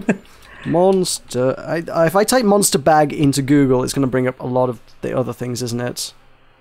Oh, no. Actually, I kind of expected it to be literally bags that look like monsters. Actually, there is a lot of that. I'll grant you. I don't know. There's not a lot... No, there's not a lot of information on this. Like, on any website. I think we're going to struggle to tell you what that is. It's a puzzle platformer. Let's go with that. Next up, this is a game I know. I know this one. Tower of Guns! Yay! Which is a first-person shooter roguelike, developed by Joe Mirabello, who's a man I know. Full disclosure and shit like that. It's pretty cool. It's coming to PlayStation 4 and Xbone. He's been working with another team who have done the console port. Grip Games, I believe. Is it Grip? Yeah, Grip Games. Done the console port of it. I will heartily recommend that myself, but again, bear in mind, I do know the developer, so that probably colours my opinion somewhat. In the name of being doing full disclosure and all that. So, yay. It's got a lot of guns. It has many guns. The entire tower is pretty much made of guns, and you are shooting them with guns, and pretty much all the things revolve around guns in some kind of way. Gun on gun violence. Gun on gun violence, and then you can modify the guns to make the guns do different things, and you get lots of upgrades. It's pretty cool. I like it. I like it a lot. We've got Aru's Awakening, PlayStation 4 and PlayStation 3. It's a hand-drawn 2D action platformer, which I'm wondering whether we've got any information on at all. I don't think we do. The screenshots are pictures of their booth at PAX. Those are not useful screenshots, guys. You play as Dawn's champion as he travels through the realms of dusk, day, night, and dawn to settle a conflict. It's a unique hand-drawn art style. And focus a on lot of games touting unique hand-drawn style, and a lot of them just look like crap, but... it varies a lot. I mean, Tower of Guns is a very kind of a hand-drawn style as well, and that looks great, so, I don't know. Your mileage may vary. Focus on difficult Masocore style platforming. Is this a rage game? Is that what that means? Is that what Masocore means? I don't know. It sounds I don't play like rage games. I was gonna say it sounds like a portmanteau of masochism and hardcore. Which I've not heard Masocore before, but it doesn't sound like a game that would appeal to me. That's all I can say. We have Elemental, spelt with a 4, Element 4L. Which is a game that I believe has been out on PC for a couple years now. It's now out on Vita. I'm pretty sure I own this game, and it's very much in the list of things I've never even bothered looking at in my Steam library. To be quite honest. It's been in a few bundles. Yeah. Michael, did you say something? You came through very, very quietly there. Sorry, my mic fell over. Well played, sir. Well played. Move on. We have Crinkle Crusher, which is a PlayStation 4, PlayStation 3, PlayStation Vita lane defense game. Which, if I had to say anything, that sounds like Plants vs. Zombies. If you're defending against crinkles, what is this, like potato chips? Yes, it's Plants vs. Crinkles. I don't know. An outstanding crisp, by the way. There's just crisps walking along the lanes trying to destroy the kingdom. I don't know. So now with Wizards versus Crisps. Wizards versus Crisps. Or chips to the Americans. Wizards versus chips. And then those sour cream Wotsits come and F everything over. Yes. They're the boss wave. Death by Dips. We have Stealth Inc. 2, a game of clones, PlayStation 4, 3, and Vita, which is the sequel to Stealth Bastard Deluxe. Again, I think that's been out on PC a little while. I seem to recall we actually covered this at some point before. Which is it's a stealth platformery thing that I think is also a bit ragey. Yeah, this definitely looks familiar. I don't remember it being too ragey, but it's one of those like puzzle platformers. Yeah, there's a lot of things. You're trying to sneak your way through a level without enemies spotting you, and there's a lot of things that will spot you, and you will fail if you do that. Yep. I think don't know. I still Total Biscuit did some coverage of it. I think he did. Yes. I think it's time for some nostalgia with the next game. You reckon? Maybe. Pokemon Rumble World for the 3DS. Go on, nostalgia hard. Pokemon. It's a oh god, it's free to play Pokemon. What the hell? Ooh, that's fair. How does that work? 3DS. I mean, I know Nintendo was like, oh yeah, a few weeks ago they were like, oh yeah, we're going into the mobile market, and admittedly this still isn't the mobile market, but apparently they've already started heading down the free-to-play route. How the hell does this work? This is Pokemon involving clearly Mii's, some way, shape, or form, and there's a lot of screenshots. I don't remember the Pokemon called Mii. Was he like the 18th generation? Probably. They ran out of Pokemon, so they just make you use your Mii's to battle each other to the death. Go me, I choose you. I do remember when I was messing around bored one day on the Wii, I did make a lot that looked like famous dictators, so that would be a fun team to take into battle. I choose you, Stalin. Yes. Go, Kim Jong-il. Use starvation. Oh dear. Sorry. The views of the Pomash co-host are his, because he's a moron. Sorry, everyone. Affordable Space Adventures on the Wii U. I remember seeing this booth at PAX, and I don't think I ever got the chance to check it out, so I'm not quite sure what it is. It involves little robots with flying through caves, is what I saw a lot of, and I'm seeing a lot of in this. I'm not quite sure what it is though. It's not really well explored on the page here. Asymmetric co-op involving one player controlling ship systems on the Wii U gamepad and the other actively flies the U Explorer with the Wii remote. Sounds kind of interesting. Looks like unmechanical. I can't say I know that one, so Well, it looks like this. I will take your word for it. Fair enough then. Okay. Affordable Space Adventures. WarioWare Touched. This is the one that was like a launch title on the DS, isn't it? Because I'm pretty sure I had this. Yeah. December 2004, a Nintendo DS game that fully utilizes the touchscreen and microphone to create 200 crazy new micro games. They've apparently re-released it for the Wii U.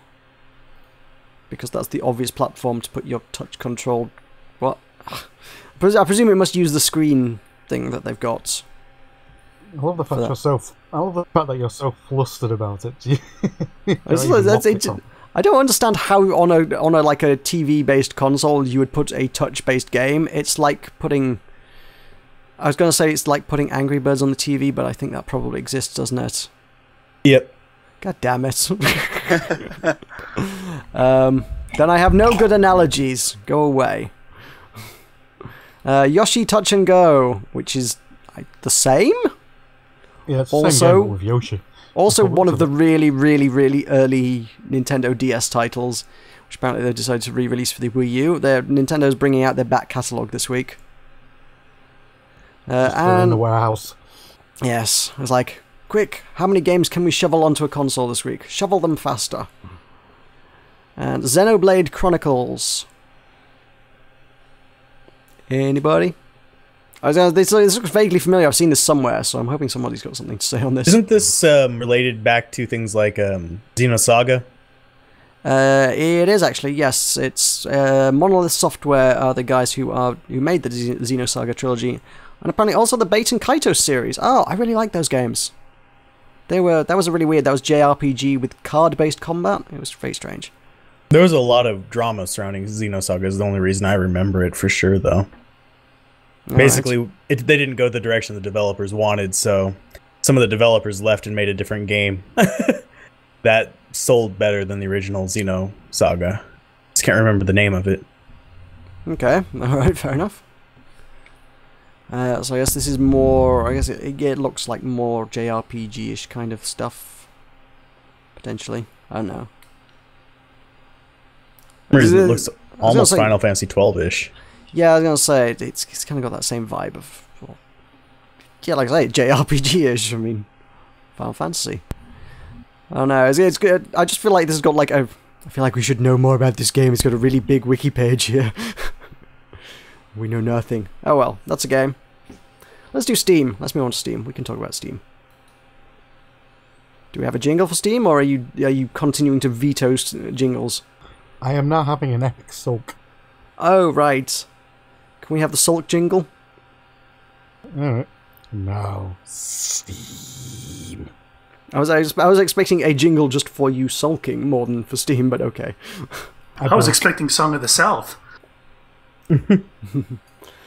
Alright, video games. Actually, video game list that appears to... Has this been updated slightly since I last made a list earlier? It may have been, I don't know. Let's start with Luminosity. Luminosity is out. Actually, to be fair, there's not many games out early this week. They're all kind of out at the end of the week by the looks of things. Is an arcade game. It's out on 9th of April, a couple of days' time. Which looks like... Oh, I can't for the life of me remember the name of those games. You guys... Can you guys remember? Is that what it was called? There's a game where you have to divide the screen in half while there's balls bouncing around in it, and you have to capture them in separate sections and make the screen smaller and smaller and smaller and smaller. There's actually already one like this on Steam. It's called Lightfish. Oh, right. For anyone who's interested in that kind of game. It looks pretty much exactly like that, yeah. But the original was Jezzball. J-E-Z... Yeah, Jezzball. Okay. Yeah, I recognize the concept, but I couldn't for the life of me remember what the heck it was called. Yeah, that's pretty much that by the looks of things. Dragon Fantasy: The Volumes of Westeria is pixel something art. I've never heard about before. Yeah, it's pixel art because it's always pixel art now. Yeah, very old school RPG-ish looking thing. I'm going for an extremely retro look. Dragon Warrior. Dragon Warrior. Definitely a Dragon Warrior vibe from the... sometimes called... I'm forgetting what it was released as in Europe. I don't know. Because it was released under a different name. Oh, really? Yeah. I can't remember it for the life of me. I mean, I was never really into the RPG thing until It was later on in like my teens, so... Dragon Quest? Yeah. No, that's it? Dragon Quest. Yeah. Is that really? Yeah, it was Dragon Quest. Okay. Pretty sure. Yeah, Look it it up. was. You just looked it up. Yeah, I just looked it up. It says it was published as Dragon Warrior in North America. Oh, that time frame doesn't look right. That can't be the same thing. Well, back then they used to release different countries at different times. And we didn't get all of them over here in the States. I know that for sure. This is not something I recognize anyway, so... I will have to defer to your aged judgment. Old people talk about old things. Old people talking about old things. Yes, that is exactly what you're doing. Apparently says it's fight your way through hordes of strange, silly and scary monsters, so I don't know if Dragon Quest was like a silly kind of game, but it sounds like they're going for kind of a amusing sort of thing. I don't know. Yeah, there were some silly monsters in Dragon Warrior. This reminds me a lot of it, actually. Okay. Aesthetic is very close. Okay. We have Fire, which is an exploration adventure with intuitive puzzle design, which the trailer doesn't seem to tell you a lot. There's lots of cartoons involving a caveman, which, to be entirely fair to it, are reasonably charming, but not very helpful in conveying the nature of the game. So I'm not sure what's going on there. Something involving fire, I guess. This is, well, considering you're a pyromaniac, will be your ideal game, I imagine. I'm not a pyromaniac. I just like killing people. That's so much better. Fire is only one of many options in the serial killer's arsenal. Oh, this is by Daedalic Entertainment. They do some strange things from time to time, so that doesn't entirely surprise me that that's these guys. Now we have the Emptiness Deluxe Edition. Sorry, did you Oh, I was just gonna say, aren't they the ones that did Blackwatch or Blackguards or something like that?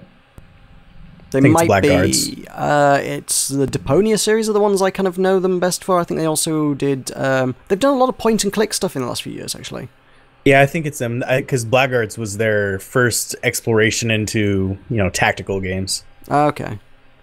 Yeah, I was gonna say I know them from doing a whole bunch of point and click things over the last 2-3 years or so. The Dark Eye. Oh yes, they series. they have a lot of the Dark Eye. Yeah, licenses Blackguards as well. is based in that world. Right, So, fair yeah. enough. Okay, cool. The Emptiness Deluxe Edition is not recommended for people with an unhealthy state of mind, nervous disorder, or heart disease. Horror Oh game. boy. This has got to be so... Anything with that kind of description has got to be bad. That can't be good. I've got to be honest, it looks... It doesn't look... It doesn't look No, good. it doesn't. It doesn't. No, there's like copy and pasted Salvador Dali artwork in there, and Is there? Where's that? I didn't see that. it's that little cube room with the picture frame on the wall. The actual Oh, in the back. wallpaper is Oh, Salvador oh, yeah. Dali. Yeah, Yeah, I'm not, it looks pretty bad. not hopeful on that front. It looks a lot like a hidden object game for the most part, to be honest. The puzzles and... yeah. It's a slightly more abstract and a slightly more demonic-themed puzzle-stroke-hidden object game type of affair, I think. I'll take my heart disease elsewhere. I feel like my heart disease might survive it, to be honest. Feel it might give me heart disease. We got Star Drive 2. Also got one here that, actually there's one on the list that I didn't note there earlier. Has that just popped up here? Oh no, Sovereignty Crown of Kings is early access. I will miss the early access things. I'm not bothered about those. Star Drive 2, I recognise that logo. I think I own Star Drive 1 and have probably never played it. Happens so Wouldn't often. Yeah, yeah. Star Drive, come on. Steam, show me my games. Show them to me. I have... No, I don't. Okay. I kind of recognise the logo, so I don't know where I know the logo from. It is an evolutionary step in the Star Drive franchise. The core mechanics have evolved to incorporate a turn-based strategic layer, featuring spectacular real-time battles. I'm seeing a lot of spaceship building and then pitting them against each other, which immediately makes me think of gratuitous space battles. It's probably not remotely accurate, but I don't know. Is it 4X? Yeah, it's tagged as 4X. I think it's some 4X type stuff. Fair enough. 99 Waves to Die. Twin stick shooters. That's kind of my thing. Well, it would be a serial psycho man. What? Twin You- stick you- shooters are your thing because say- you're a serial psycho killer. Right, yes. I love those. I love shooting those pixelated cubes. It really sates my need to thirst for human blood. Well, you're just picturing kids' faces. Clearly, that's what I'm doing, yeah. Every time I shoot a cube, I'm like, die, kids, die. Killing babies is his favorite pastime. I'll be honest, as a fan of the twin stick genre, this doesn't look that great. No. It looks pretty bland. I'm pretty sure I got a press release for this earlier in the week, and I was like, ooh, twin stick shooter, but I'm kind of not sold on it now. We got Square Heroes. Oh, I definitely got this sent to me in an email earlier. This looks exactly like the Behemoth's art style. It's like a 4-player arena shooter thingy, but done in the same style as Castle Crashers or Battle Block Theatre. Looks like Worms. Oh god, I've had this sent to me like 3 times. Really? Oh, okay. Yes. I haven't accepted any of them, but because it's local co-op, if I remember correctly, or did they make it online co-op? I think it's online now. Yeah, Oh, yeah. it might not have been initially, but I think it is now. I think they've The implemented first it time online. they sent it to me, it was just local co-op. I'm like, I live in the middle of nowhere. Yeah. No one's gonna drive out here to play with squares with me. Not even squares as pretty as these squares? No. No? Okay. Let's Must have- we'll Just the art style really just was kind of what caught my eye, just because it was like, I swear to God, that looks like the Behemoth made that. Oh no, it looks like kind of second-rate Behemoth. Yeah, kind of. Yeah, not quite as polished. It's like Behemoth, but Behemoth like in a game jam or something. I don't know. I'm trying to remember who made Card City Knights, because it looks more like their style. That name rings a bell, but I'm not sure what that is. It's loading. My internet connection's going crap right now. Okay, cool. Well then, I don't know who it's by. Well, we'll do the next one, which is Don't Shoot Yourself, which your bullets are your own worst enemy. It's a mobile port. I've had this on my mobile. Oh right, any good? It was entertaining for a couple days. You basically just guide a little cursor inside a shape while you're constantly shooting things, and then your lasers deflect off the side of the shape back in on themselves, and you have to avoid your own lasers. Okay. But, you know, it's good on the phone. It'll entertain you for a few minutes, but... Fair enough. I mean, there was a multiplayer game out the other week that was kind of the concept was your bullets bounce off walls, and you have to try not to shoot yourself as well, so... I don't know, is that the flavour of the month with shooters now? Bouncing bullets. Infinitely bouncing bullets. It doesn't sound fun. I don't want infinitely bouncing bullets. That sounds like a good way to get shot. Okay, we've got Relativity Wars, a science space RTS, which describes itself as being a god-type strategy action game in a universe which obeys Einstein's theories of relativity. You can command relativity in this game. Yes, I'm skeptical. I don't think Einstein intended relativity to be commanded. That's not how these rules work. In this house, we obey the laws of thermodynamics. Very nice use of the Simpsons quote. Indeed. And in this game, we apparently obey the laws of Einstein's relativity. And can bend it to our will.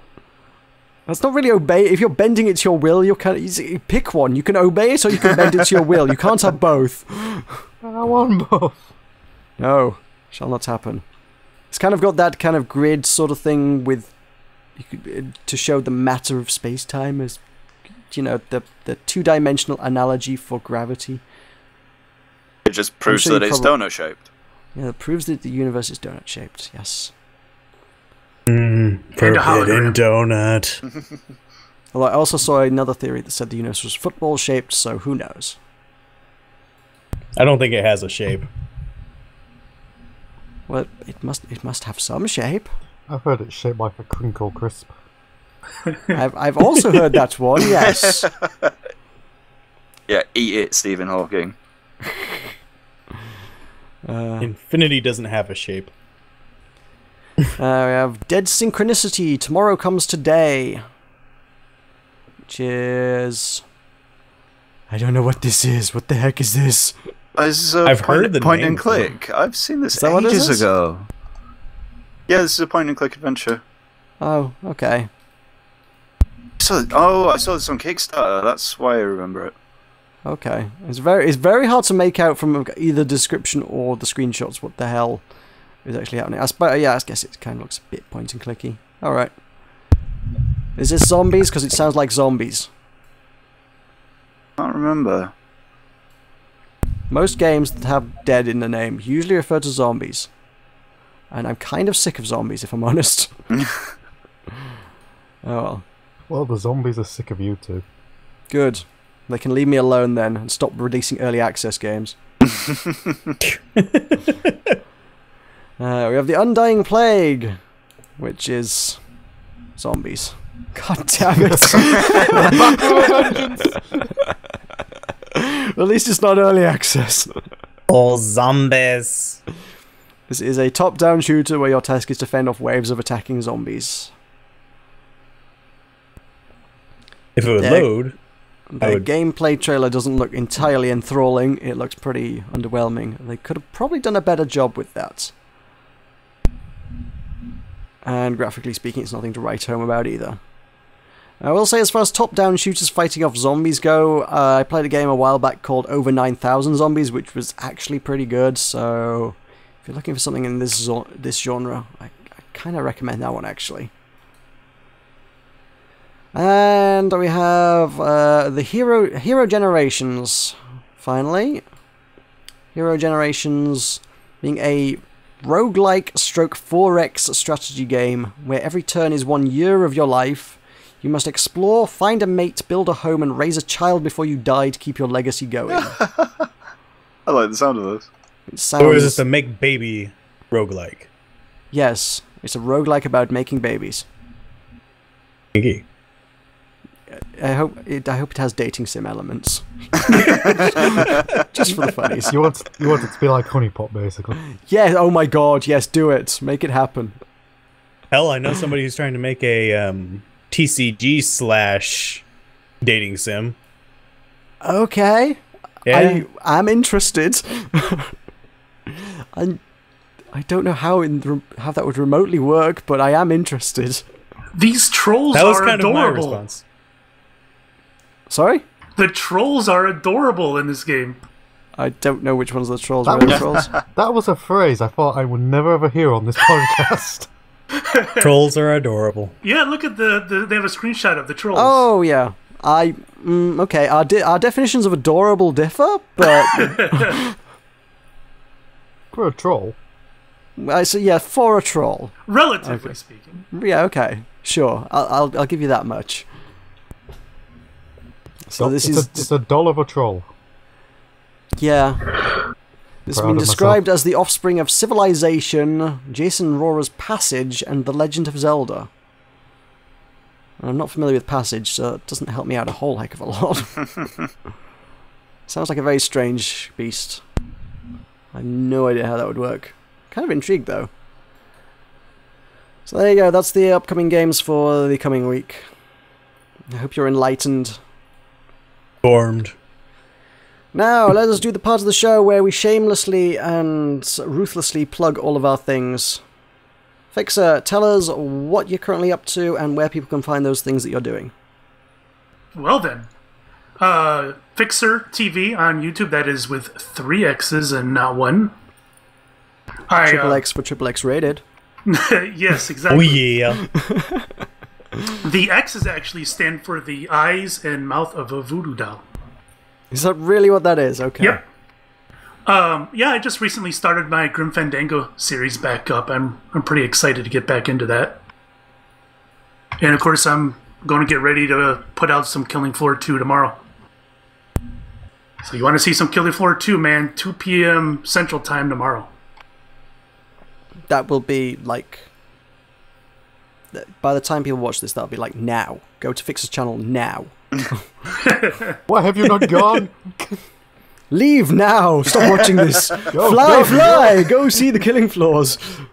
Quickly, you fools! But wait, Alzorath needs to plug his stuff as well. Come back! Come back! Well, I'm on /Alzorath, ALZORATH, just like you see down in the description. Gonna have the usual fare: Shadow Era, Speedrunners, GeoGuessr, Town of Salem, Darkest Dungeon, Pillars. I've got tons of stuff coming out. City Skylines, Duelist. Long list. I need to release less stuff. Oh well, it'll pay off in the long run. Or Alrighty. drive me insane. Cool. Is that everything you guys do? Anything you want to share? You on Twitter? Follow people on Twitter? Don't buy Pudo. Don't buy... Okay, don't buy Pluto. We also got some valuable consumer advice from Alzorath as well. Alrighty. Michael, take us out.